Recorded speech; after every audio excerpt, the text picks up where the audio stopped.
سورەتی تەبارەک، سورەتی مولک، ئەگەر ئینسانێکیش پەنا بەخوا بچێتە دۆزەخەوە وازی لێ ناهێنێ لە دۆزەخە بمێنێتەوە. بەڵێ پێغەمبەری خوا صلی الله عليه وسلم باسی کردووە، دەفەرمێت سورەتێکەیە لە صحیح جامع الصغیرە هاتووە، سورەتێکەیە لە قورئانی پیرۆزە 30 ئاەتە. شفعت لرجل فأخرجته من النار وأدخلته الجنة. سبحان الله. سورتك قرآن هي 30 آياتك سورة تبارك.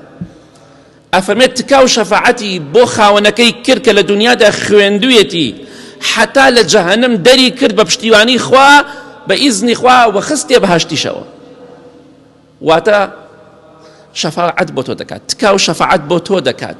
ئەگەر کەسێکیش لە دۆزەخا بێ پەنا بەخوا مادەم لە دنیادا خوێندوتە ڕۆژێک دێت ئەو سوورەتی تەبارەکە شەفاعەتت بۆ دەکات بە ئیزنی خوا، ئەو ئینسانە لە دۆزەخ دەرەکات بە فەرمانی خوا دەیخاتە بەهەشتەوە. کەواتە ئەمە بەرەکەتە، هەر کەسێک ئەم بەرەکەتە لە دەست خۆی بدا زەرێ لە زۆر گەورەی کردووە. لە بیری مەکەن ئینشاءڵڵا هەموو شەوێک سوورەتی تەبارەک بخوێنن پێش خەوتن، نەک دوای ناخواردنی مەغریب، پێش خەوتن سونەتە.